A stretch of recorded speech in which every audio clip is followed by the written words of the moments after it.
नमस्कार, मैं हूं राज और आप देख रहे हैं प्योर पॉलिटिक्स।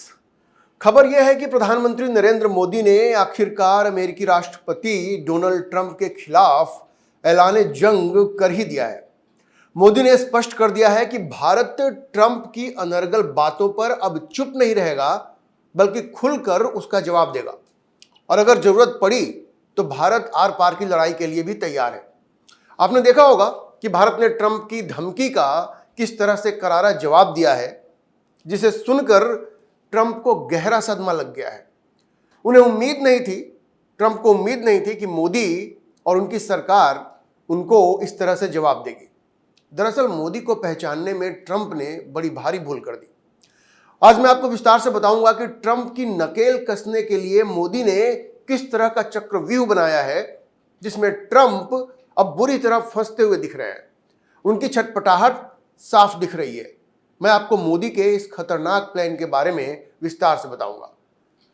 देखिए, दरअसल अमेरिकी राष्ट्रपति ट्रंप की बचकानी हरकतों ने प्रधानमंत्री मोदी का जैसे शब्द तोड़ दिया है।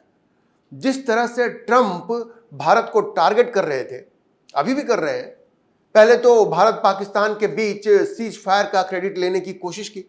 पता नहीं कितनी बार ऐसा दावा किया कि यह सीज फायर उन्होंने ही करवाया है और ट्रेड की धमकी देकर के करवाया है। और आपको पता है ये सब वो क्यों कर रहे थे? क्योंकि उनकी नज़र नोबेल शांति पुरस्कार पर है। वो नोबेल शांति पुरस्कार जीतना चाहते हैं। लेकिन भारत ने और प्रधानमंत्री मोदी ने साफ साफ कह दिया कि भाई, आपको पुरस्कार लेना है, नोबेल पुरस्कार, तो ले लीजिए, जाइए वहां पे, देखिए आपको मिल जाता है तो अच्छी बात है, लेकिन इसके लिए आप भारत का इस्तेमाल मत कीजिए। और भारत के स्वाभिमान की कीमत पर अगर आपको ये नोबेल पुरस्कार चाहिए तो भाई हम आपके साथ खड़े नहीं है। ये पाकिस्तान भले खड़ा होगा, क्योंकि पाकिस्तान आपकी दया पर जीता है, भारत तो नहीं जीता ना। तो भारत ने और मोदी ने जब साफ इनकार कर दिया तो ट्रंप का ये जो नोबेल पुरस्कार पाने का ये जो सपना था, ये जो गुब्बारा था, वो तो वैसे ही फूट गया। प्रधानमंत्री मोदी ने तो भारत की संसद में खड़े होकर कह दिया, उन्होंने भले ट्रंप का नाम नहीं लिया, लेकिन उन्होंने कह दिया कि इस सीज फायर में किसी भी विदेशी नेता का कोई हाथ नहीं है, कोई हाथ नहीं है। अब ट्रंप को लगा कि ये तो उनका अपमान है, साथ में नोबेल पुरस्कार के सपने के टूटने से। अब देखिए, अगर भारत मानेगा ही नहीं तो दुनिया को कैसे वो कन्विंस करेंगे कि ये सीज फायर उन्होंने ही करवाया? भारत तो मानने को तैयार नहीं है। मोदी ने संसद में कह दिया। तो इस बात से ट्रंप इतने बौखला गए कि उन्होंने भारत पर 25% टैरिफ लगाने की घोषणा कर दी और यह भी कहा कि रूस से तेल आयात करने की सजा के रूप में एडिशनल टैरिफ भी लगाएंगे। अब देखिए, मोदी ने पहले तो उनकी धमकियों को नजरअंदाज कर दिया। विदेश मंत्रालय और कॉमर्स मिनिस्टर ने कहा कि भाई, भारत अपने हितों की रक्षा करने के लिए वो सारे कदम उठाएगा जो जरूरी होगा, और तेल तो हम आयात करते हैं, करते रहेंगे। लेकिन उस वक्त की भाषा उतनी कड़वी नहीं थी। भारत ने बहुत ही संयम के साथ ये कहा कि भाई, हमारे लिए, हमारे हितों की रक्षा करने के लिए जो जरूरी है वो हम करेंगे, और तेल तो हम इसलिए आयात कर रहे हैं क्योंकि वो हमें सस्ता मिल रहा है और ये हमारा फैसला, हम करेंगे। लेकिन कोई कड़वी बात नहीं कही थी। दरअसल ट्रंप ये चाहते थे कि जिस तरह से उन्होंने दुनिया के बहुत सारे देशों के साथ एक तरफा डील किया है, उनको डरा धमका करके, जिसमें ब्रिटेन भी शामिल है, यूरोप भी शामिल है, पूरा यूरोपियन यूनियन जो है वो शामिल है, जापान जैसे देश शामिल है, जिन्होंने उनके सामने सरेंडर कर दिया, उसी तरह से मोदी भी कर दे। अब एक चीज़ मैं आपको बता दूं, इन लोगों के साथ, मतलब जापान, यूरोपियन यूनियन, ब्रिटेन, इनके साथ उन्होंने ऐसी डील की है कि जब अमेरिकी सामान इन देशों में जाएगा तो उस पर कोई टैरिफ नहीं लगेगा, लेकिन जब उन देशों से सामान जब अमेरिका में आएगा तो उस पर टैरिफ लगेगा। इसके अलावा इन देशों को उन्होंने कहा है कि भाई, आप हमारे यहाँ इन्वेस्टमेंट करेंगे hundreds of billions of dollars का। उन सबों को मजबूर कर दिया उन्होंने, जापान को, यूरोपियन यूनियन को, सबको उन्होंने मजबूर कर दिया कि आप हमारे यहाँ आकर के इन्वेस्टमेंट करेंगे। तो इन टर्म्स पे एक तरफा ट्रेड डील ट्रंप ने किया है और वो चाहते थे कि इसी तरह की डील भारत के साथ भी कर लें, भारत को भी और मोदी को भी हम ऐसे ही झुका दें। लेकिन मोदी ने झुकने से साफ इनकार कर दिया।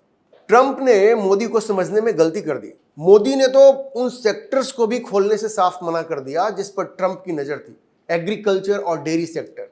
मोदी ने कहा कि हम अपने किसानों की पीठ में छुरा तो नहीं भोंकेंगे। किसानों की पीठ में छुरा भोंकने से मोदी ने साफ मना कर दिया, क्योंकि वहाँ अमेरिका अपने किसानों को तो सब्सिडी देता है और यहाँ पे आकर के वो मार्केट पर कब्जा करना चाहता है। अब मोदी ने सारे दबाव को खारिज कर दिया, ट्रंप के सामने झुकने से इनकार कर दिया। और डेयरी सेक्टर के बारे में मैंने आपको पिछले वीडियो में बताया था कि वहाँ की जो गायें होती हैं उनको जो खाना खिलाया जाता है उसमें मीट होता है, खून होता है, और फिर उन गायों के दूध से जो बटर बनेगा, जो घी बनेगा, वो भारत में तो वो पूजा के लिए भी इस्तेमाल किया जाता है ना, पूजा के लिए घी इस्तेमाल किया जाता है, वो घी कैसे इस्तेमाल होगा? तो ये भारत ने और मोदी ने ट्रंप के इन सारे दबाव को पूरी तरह से खारिज कर दिया। अब देखिए, मोदी के इस कड़े रुख से ट्रंप को इतना बड़ा सदमा लगा कि उन्होंने ये कह दिया कि वो तो अब भारत के ऊपर 25% से भी ज्यादा टैरिफ लगाएंगे।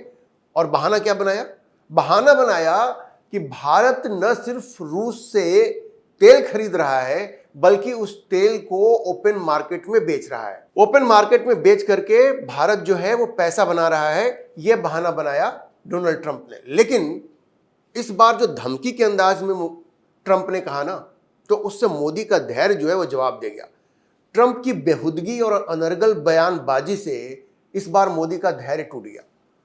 मोदी ने विदेश मंत्रालय को कहा कि आप इसका कड़ा जवाब दीजिए, अब चुप रहने का वक्त नहीं है। और उसके बाद तो विदेश मंत्रालय ने जो स्टेटमेंट इशू किया, उसने तो जैसे ट्रंप की इज्जत उतार दी। विदेश मंत्रालय ने कहा कि भाई, भारत को जो टारगेट किया जा रहा है वो बिल्कुल अनजस्टिफाइड है, अनरीजनेबल है, उसकी कोई वजह नहीं है। क्योंकि ये जो पश्चिमी देश है, यूरोपियन यूनियन है, वो तो खुद व्यवसाय कर रहे हैं रूस के साथ, वहां से एलएनजी खरीद रहे हैं, वहां से गैस खरीद रहे हैं। अमेरिका भी वही काम कर रहा है। तो एमईए ने अपने बयान में, बहुत ही कड़ा बयान था, एमईए ने कहा कि भाई, हम जो तेल खरीदते हैं वो तो हमारी मजबूरी है, क्योंकि जब से यूक्रेन युद्ध शुरू हुआ सारा तेल जो है यूरोप जा रहा था और मार्केट में तेल अब बचा नहीं, तो हमें जहां से सस्ता मिल रहा था हमने ले लिया। लेकिन आप जो ये कहते हैं, एमईए ने बिल्कुल लिख करके ये बताया, स्टेटमेंट में बताया कि किस तरह से यूरोपियन यूनियन जो है वो रूस से गैस खरीद रहा है, रूस से तेल खरीद रहा है। और अमेरिका जो है वो अभी भी रूस से यूरेनियम खरीद रहा है, पैलेडियम खरीद रहा है, फर्टिलाइजर्स खरीद रहा है। एमईए ने अपने बयान में साफ साफ लिख दिया कि ये दोहरे जो मापदंड है ना, ये नहीं चलेगा। ये आईना दिखा दिया एमईए ने। इतनी कड़ी बयानबाजी मोदी के इशारे के बगैर नहीं हो सकती। ये मोदी ने इशारा किया है कि अब आप उनको जवाब दीजिए, और एमईए ने इतना करारा जवाब दिया कि ट्रंप तो भागते फिरे। ट्रंप के पास उसके बाद से कोई उनका बयान नहीं आया है। अब क्या जवाब देंगे वो? मोदी ने तो आईना दिखा दिया कि आप हमें कहते हैं कि रूस से आप तेल मत खरीदो, आप खरीद रहे हो यूरेनियम, आप खरीद रहे हो पैलेडियम, आप खरीद रहे हो फर्टिलाइजर, और पूरा जो यूरोप है वो तो तेल खरीद रहा है, गैस खरीद रहा है, उसको तो आप कुछ नहीं कहते और हमें कह रहे हैं। यह तो गनीमत है कि भारत ने चीन का नाम नहीं लिया। चीन तो सबसे बड़ा इंपोर्टर है रूस के तेल का, लेकिन अब चूंकि चीन के साथ भारत अपने रिश्ते सुधारने की कोशिश में है, इसलिए उसने चीन का नाम नहीं लिया है। वो मैं आपको बताऊंगा कि कैसे एक नया मोर्चा बन रहा है ट्रंप के खिलाफ। एमईए ने कहा कि यूरोपियन यूनियन और रूस के बीच में 2024 में जो ट्रेड हुआ है वो तो भारत का जो टोटल ट्रेड है रूस के साथ उससे कहीं ज्यादा है, उससे कहीं ज्यादा जो यूरोपियन यूनियन का है। तो आप क्या बात करते हैं? एमईए ने अपने स्टेटमेंट में कहा कि भाई, भारत वो सब करता रहेगा जो उसके नेशनल इंटरेस्ट में है, इकोनॉमिक सिक्योरिटी के लिए जरूरी है। अगर हमें तेल सस्ता मिल रहा है तो हम लेंगे, लेकिन इसके लिए अगर भारत को टारगेट किया जाता है तो ये बिल्कुल अनजस्टिफाइड है, इसको जस्टिफाई नहीं किया जाता है, बिल्कुल गलत है।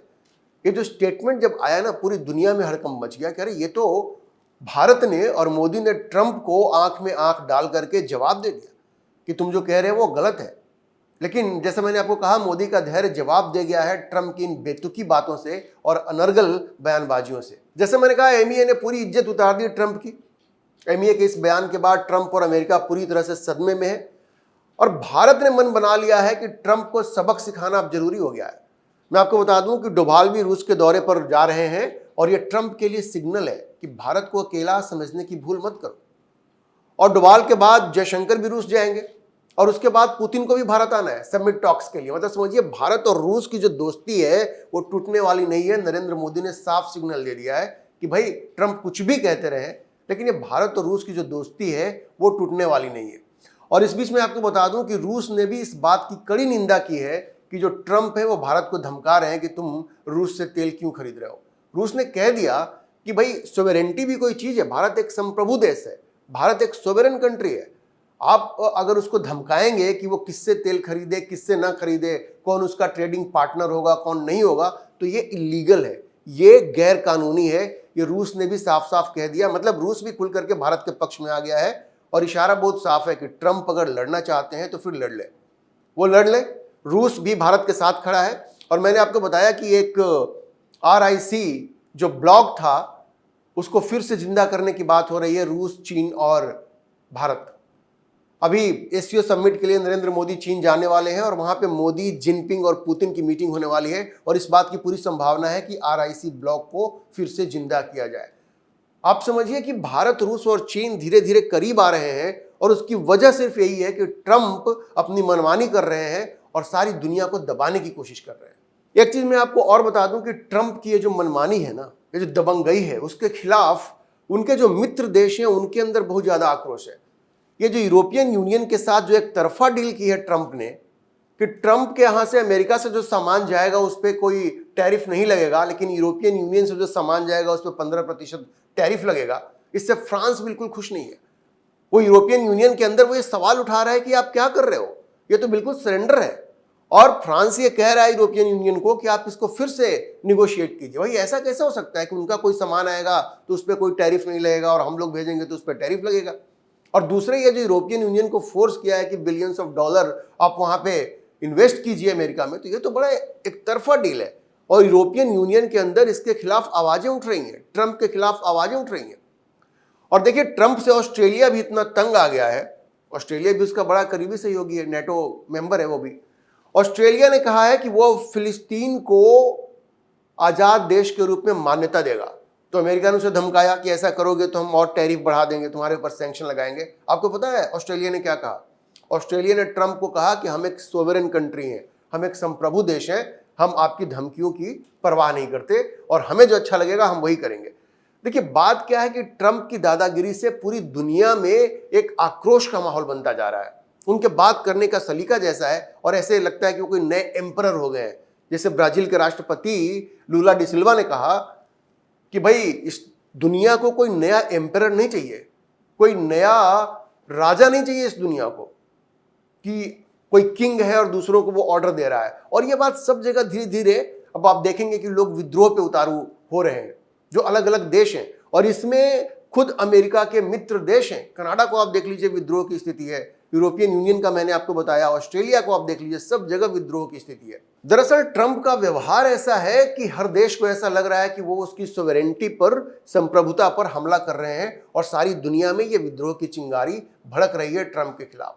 और जैसे मैंने कहा, ऐसे में RIC, रूस, इंडिया और चाइना का ये जो ट्राइलेटरल जो एक ग्रुपिंग है वो फिर से जिंदा हो रहा है।